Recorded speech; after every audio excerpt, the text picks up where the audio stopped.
everyone, and welcome to another Camera Jabber video. Today I'm speaking to Rachael Talibart, who is a fantastic photographer, mainly known for her ocean photographs. And today she's going to speak about her amazing picture, Poseidon Rising. Hi Rachael, how are you? I'm fine, thanks Angela. Nice to see you. How are you? Good to see you. I'm very well, thank you. Yeah, feeling better for a little bit of sunshine over the weekend. Yeah, it's lovely, isn't it? It's beautiful outside right now, actually. Yeah, really nice. Yeah. So Poseidon Rising was part of a series, wasn't it? That That's you shot. right. Yeah. Yes. Shall I just show you the picture first? That would be great. That would be really useful. That's a fantastic image. Very familiar to a lot of people, I'm sure. Yes. So Poseidon Rising is probably the most well-known picture from my series called Sirens, which is a series of photographs of big storm waves named after mythological beings. So the series, I started the series, Poseidon Rising was captured on the 8th of February 2016 during Storm Imogen, which was one of the, yeah, do you remember that storm? Yes. Yeah. It was one of the biggest storms to hit the south coast anyway for many years. And I captured a lot of photographs during that day, and they were all made at Newhaven in East Sussex. Newhaven's a port, everyone knows it because it's the ferry from Newhaven to Dieppe that goes through there. But it also has some really good waves during storms.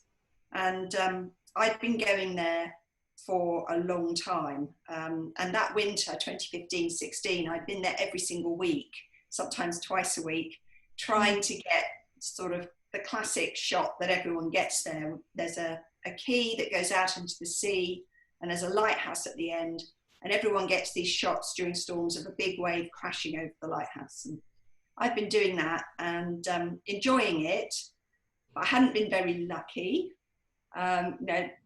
Typical. So when there had been really great waves, there'd been no light, pouring rain and so on, or when there was really great light, the waves were puny and disappointing. But I was enjoying it, and I was also working out that I didn't really want to make that photo that everyone else makes, because although they're very cool photos, everyone's seen it before. I wanted to try and do something a bit different. So I eventually hit upon this idea of not having any landmarks in the photographs at all. So it could be any sea anywhere in the world, and capturing sort of isolated waves with interesting shapes that seem to have some sort of character or attitude, and naming them after mythological beings. And I sort of hit upon that idea and then waited for the right conditions. And I got really, really lucky, because then Storm Imogen happened and I made the series. So people may have come across this series before. It was published as a book in February 2018, and some later pictures from the series got recognised in the Sony World Photography Awards in the professional portfolio category later that year. And another picture from the series won the Black and White Photographer of the Year, and some other pictures won me some other stuff. So it got out there, and then it got picked up by Wired, the big US tech publication. And when Wired published it, it then sort of went out everywhere, which was very exciting and a lot of fun.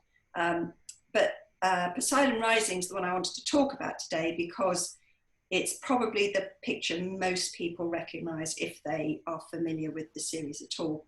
And it's one of my personal favourites. I must say, I love it too. Chat about that, but yes, go ahead. Real sense of drama. Oh, thank you. And I think one of the incredible things is that although there's nothing in it, that's a big wave. You've got nothing for scale. You haven't got a lighthouse that it's crashing over the top, but because of our understanding of water, I guess, that is a huge, powerful storm going on out there. Yeah, I think we instinctively, you've put it really well, we understand the size of water molecules. And I think we don't really need, a surfer in peril or something to understand that's a pretty big storm. It was an amazing storm. I was on that beach for 6 hours. Wow. and it just didn't stop. I mean, when I got down to the beach, I got to the beach just before sunrise, because the forecast was really exciting. And even then it was furious, and that was still 4 hours before high tide. But Poseidon Rising was captured just around about high tide. So that was probably when the storm was at its absolute peak, and the waves were making these absolutely crazy shapes. So I suppose I like Poseidon best, or one of the best, because, and I have to admit, I took 3,000 photographs in that 6 hours because I was shooting on high speed continuous. So you're sort of running off bursts of 3 or 4 per wave. Fast shutter. This one is 1/640th of a second, but actually most of them are at about 1,000. So you just don't know what you've got. But there are 1 or 2 I remember sort of seeing them through the viewfinder as I clicked the shutter and thinking, yes. And Poseidon was one of them. So that was one of the first I published, because I remembered that moment and went and looked for it afterwards when I uploaded them to Lightroom. Which must have taken a bit of finding. Yeah. But yeah, it did. And I mean, some of the pictures from that day that I've now published and have become firm favourites, I didn't find for months. Yeah. So I really don't like to delete stuff. I'm not one of these very sort of incisive, efficient photographers who comes back from the shoot, immediately reviews the pictures, deletes all but the best, and keeps these pristine hard drives. It just doesn't work for me. I've got quite a lot of storage. Storage is cheap these days, and unless they're like complete disasters, like, you know, nothing's in focus, or I started a long exposure and then changed my mind and I've got a black rectangle. Unless they're like that, I keep them all. And it's amazing what you find. You know, a year later, you might have changed your mind what it is you're looking for. So yeah, but Poseidon, I did find him straight away. So could you talk us through the other camera settings? Yeah, sure. Yeah, for the waves, I use shutter priority. Mm-hmm. I mean, really, for this photography, this fast shutter photography, although I'm usually pigeonholed as a landscape photographer, this sort of photography I think is much more like sports or wildlife. You know, it's the decisive moment is everything, really. So I don't want to be fiddling around with manual. And, you know, you know, I use manual for landscape work, but not for this. And on that day, you know, there were scudding clouds, the sun was in and out, and I didn't want to miss anything. So shutter priority, high speed continuous. So bursts, I would normally start just a little bit before I thought the cool thing was going to happen, and run off 3 or 4 shots. Image stabilizer on, I'm using a long lens 70 to 200 millimeter on a full frame camera. I'm allowed, I think, to mention that camera, I suppose, here. So it was a Canon 5D SR, mm-hmm. and 70 to 200 millimeter f2.8 L lens.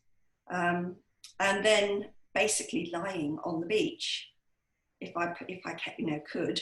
Sometimes I have to stand up because it started to get uncomfortable, but the lower you get, the more the waves stand up against the horizon.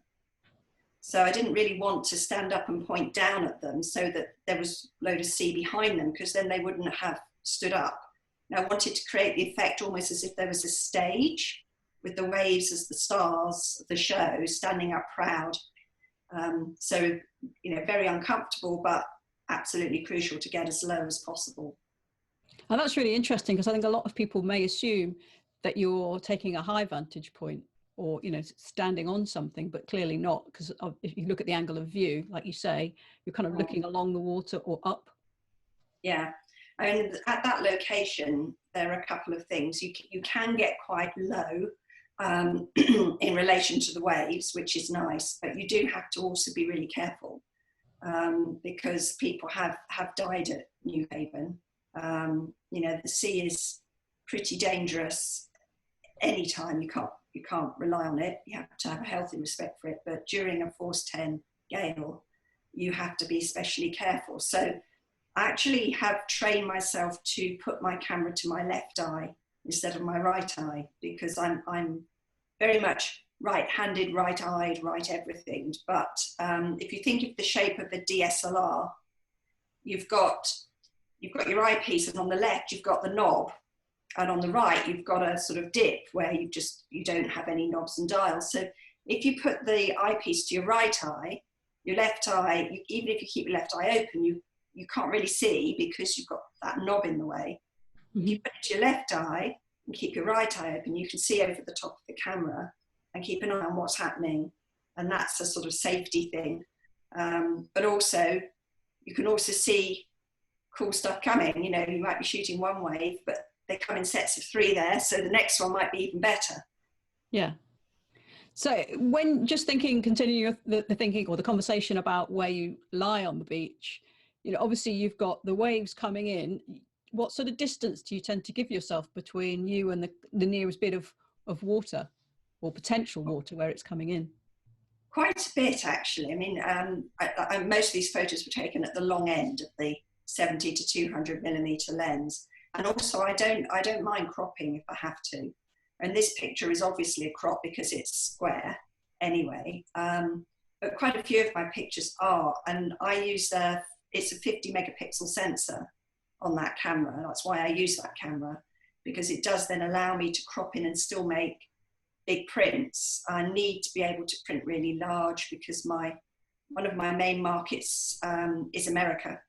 Most of my business is selling limited edition prints, and that's America, and they like really, really big prints. So I need that cropping power. But the way the beach works at New Haven is it sort of does this, steeply shelves, which is partly why the waves get so turbulent. But it also means you can get a bit closer to them than you might think, because the beach is going up really fast. So the wave with quite a lot of force can crash onto the beach, but then there's a limit to how far it can go. Whereas if you were on, I don't know, some people may know there's a beach in Iceland where the waves can sneak a very long way, because it's a sort of fairly shallow beach. And every now and then you'll get a sneaker wave that can just with great force come right the way up the beach. And you think you were really safe and it'll still get to you. So New Haven isn't quite like that, which is helpful. It sounds like anyone who's thinking about doing this, it's well worth spending quite a long time observing before you even think about getting your camera out, because that will give you your boundaries of where is safe. Definitely. That's really good advice and a really good point, Angela. And also, if you're new to a location, it's better to shoot on a falling tide. Okay. Yes, that's a good idea. Coming in, you can't be sure. You know, it will go further than you expect each time. So the falling tide can be a really good safety precaution. You can get some quite dramatic effects then as well, because there's more pull as it goes out, and the waves kind of sit up against each other. Yeah. I mean, the thing at New Haven that makes it so popular, and since Sirens came out, it's become a mecca now for wave photographers. The beaches are very crowded during storms there now. And the reason why it works so well is that the waves, if you've got a southwesterly, it pushes the waves across the beach. So you get this side-on view, which is quite hard to achieve normally. And then they hit the key, they bounce back, and they ricochet into other waves coming in. And so Poseidon is a classic example of that. So that's one wave that's bounced off the key, come back, and met another wave coming in. And it's called a Clapotic wave. It's actually from the French, which sounds much nicer, a clapotis. We make it sound like a disease, don't we? A clapotic. Sounds horrible. But that's technically what it is. A wave that ricochets off an object, comes back out and meets another wave. Oh, I can visualize that now. Thinking about Poseidon Rising, I can visualize that happening and creating that. So it can be quite handy there to watch waves come in and think, oh, looks good. Wait for it to bounce off the key and then follow it back out until it meets another wave. And that's how you can predict where there's going to be a shot. Right. Because I think that's one of the clever things. By including no structures or anything in your image, you do feel like you're in the middle of the ocean and that wave could be anywhere. But actually, as you just said, you know, you've got a structure just to the side, and so that, I guess, helps you decide where you're going to focus. Yeah, it does really. Actually, good point about focus. A lot of people have said to me, how do you focus? I have to say, it's dead easy. I just use center spot autofocus, and bear in mind that I can crop if I need to recompose. I just try and get the center spot on the bit of the wave that I like and go for it. So again, if I tried to do it with manual focus, I would certainly get some shots, but my hit rate would go down. I would miss a lot. I mean, bear in mind the shooting conditions. You're in a force 10 gale. You know, you can barely stand up. So, I mean, lying down is useful for the sort of creative side anyway. But, you know, imagine you're lying on a stony beach with the sea and spray going everywhere, massive storm. You need the camera to help you as much as it can. And the autofocus is so effective on my camera anyway that it just works. So do you have it on single or continuous autofocus? I have it on single. Right. It's really responsive, really responsive. But you know, I think if you've got a camera that maybe, now you've got to know your own camera, I guess. Some cameras are better at certain things than other things. If you found that single isn't responsive enough, then try continuous. I think that would probably work too. Yeah. Okay. Now, just going back to what you were saying about lying on the beach and you've got spray, I imagine you've got quite a bit of sand blowing around as well. I mean, how do you protect yourself and your kit while you're lying there? Yeah, on that particular beach, there's no sand at all, which is handy, but the spray is a serious issue, particularly because it's salt spray, so it's got little crystals of salt in it. So if you're cleaning the lens and, you know, you rub, you're going to scratch the front glass. So yeah, it's quite a problem. And the most valuable piece of kit is the lens hood, which is the thing that is so often forgotten, isn't it? Left at home on the desk or whatever. Or facing the wrong way. Yes. Oh yes, exactly. Absolutely crucial. I mean, thankfully long lenses have a good deep lens hood. If you're unlucky enough to have bought one of those that doesn't come with a lens hood, you need to buy one before you try this. Because otherwise you'll just get one shot, you'll be cleaning after every shot, and you're just going to miss loads. The other thing is, don't point into the wind. I mean, it sounds obvious, but actually, you know, there might be that there's a really cool wave happening if you point into the wind, but you just got to pass that one up, because there's no point, because it'll just go straight onto the lens, and you'll miss a few others now because you'll have to clean. And then with the cleaning, lens cloths are pretty useless, because the first time you use one, that's it then for the day. It's now wet and covered in salt crystals. So you can get those little disposable lens wipes. I think Zeiss make them. They come in little foil packets. And I just very carefully, in fact, it's a bit like those packets of peanuts that say may contain nuts. They treat you like an idiot, because on the outside there are instructions, and it says, first of all, wipe any debris off with the folded cloth, then open it up and rub. So follow those instructions. And then I use disposable lens tissues just to then dry it. The nice thing about those is if one blows away, you're not polluting, because they're so flimsy, it'll biodegrade probably in an hour. That's good. And that's what I use. And every now and then, you know, when things have all got really bad, you can walk back to the car there. The car park's not very far away.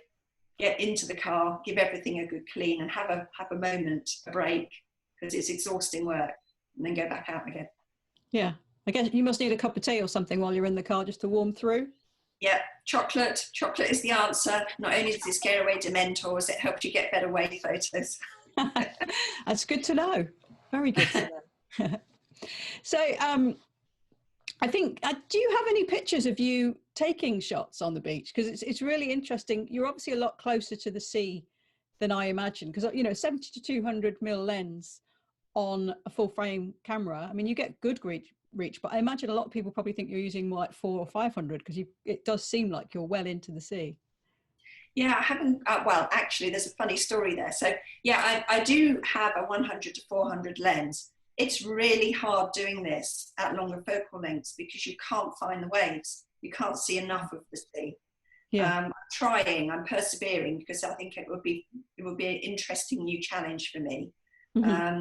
But it is really hard. There is one photograph of me. And this was funny actually. Someone, you can go up on the cliff behind that beach and photograph towards the sea with people in your foreground. And during one storm, I think it was Storm Brian, which came along the following year, somebody posted on social media a photograph of a photographer with the sea behind them, taken with a very long focal length. So it's compressed the distance. It makes it look like the photographer's about to die. And they said something like, photographers taking unnecessary risks at the beach today, all of that, hashtag stay safe, hashtag aren't I better than this stupid photographer type Twitter thing. Yeah. Well, I have to admit, I know the photographer in the picture is me because I couldn't find my waterproof when I went down to the beach that day. So I borrowed my daughter's, which is a very bright colour. And so I know it's me. In reality, I wasn't nearly as close, but they're up on a cliff, they've shot it at 400 mil, and it makes, what that does, it compresses everything. It makes it look like I'm about to be, swallowed up by the sea. I'm probably closer than you expect, but still safe. I've never, ever, I've actually only come a cropper from the sea and had damage to my gear on sandy beaches that have a much shallower fall because of those sneaker waves. I have now twice been inundated by waves on a beach in Portugal because it's a shallow beach and the waves, every hour you get one that's much bigger and it comes right up the beach. And silly, you think I'd learned from my mistakes, but no, I've got soaked twice now on that beach. It's never happened to me on New Haven. Never even come close to being taken by the sea. I've witnessed the waves in Iceland that you were mentioning, and the sneaker waves, and they move really, really fast. I actually shot a slow-mo video of one coming, or a few coming in, and you can see people running, and it still catches up with them. Yeah. I know somebody who got caught by one of those, and the first day of the trip, and the camera was killed. Yeah, and of course, occasionally it's much more serious than that. Yeah. So yeah, you do need to be really careful. And I know New Haven very well, and I can remember even back when I was a child and we used to sail. We got stuck in New Haven Harbour for a whole week because there was a storm and we couldn't get across the channel in our yacht. I mean, I've spent a lot more time in New Haven than any normal person. And I've spent a lot of time watching the sea, so I kind of know what I'm doing. The people that make me nervous there, and I've seen some people do stupid things there, they're usually working with phones and things like that. They don't have zoom lenses, and they're tempted to run in much too close. But with a 200, you should be fine there. Right. Okay. And when you're lying on the ground, are you just supporting the camera in your hands with your sort of elbows on the ground? Yeah. And also because I tend to have problems with my back, I have to change that position. So it also works to lie on my back with my feet pointing towards the sea and shoot sort of down my body between my feet, which sounds ridiculous. I'm sure I look very silly indeed, but you basically do whatever you can to get the shot, right? Yeah. That sounds very good for your core muscles. Yes. I think it probably workout. Because you've got to hold the camera above where your feet are. Yeah, you've got to shoot between your feet. Yeah, it's an interesting look. Yeah, that sounds like a workout you could probably get a video done for. Yeah, you probably could actually. It's certainly cheaper than gym membership, that's for sure. And more absorbing, I imagine. So your image of Poseidon Rising, and are the colours in the final image exactly what you saw at the time? Have you done? Yes and no. So shall I show you the raw file? That would be great. Thank you. Okay. So that's the edit, and this is the raw file. So Right. as you can see, it's so that's completely the raw file, unedited at all, and it's a color picture. Yeah. Would be because it's raw, but you can see that the colors that day is everything is naturally very desaturated and gray. But in fact, the edit, if we go back to that, this is actually a black and white photograph. Right. I'm a massive fan of black and white. In fact, if you said to me, you've got to choose now, you can only do either black and white or color for the rest of your life, I would choose black and white. I just love the sort of artistic potential of that. This, I changed this to black and white, and then I have added a subtle blue tint back using split toning in Lightroom, but just in the shadows. Okay. It's a very small amount of blue, just added that back. Yeah. I mean, in terms of the rest of the edit, obviously it's a crop. If we go back to the raw file, it's a square. I've just taken this part of the image, and I wanted to position Poseidon slightly to the left of frame because it just felt better in the picture to have him sort of looking more into the picture. And I quite like the balance of this spray here on the right, just to give balance diagonally across the frame. And then the other big diagonal, which isn't so visible in the raw file, but is there, are the rays of light, subtle rays coming in the top corner. Now they are actually there. I don't know if you'll be able to see them, possibly not. What brought them out was a nudge of dehaze in Lightroom. Right.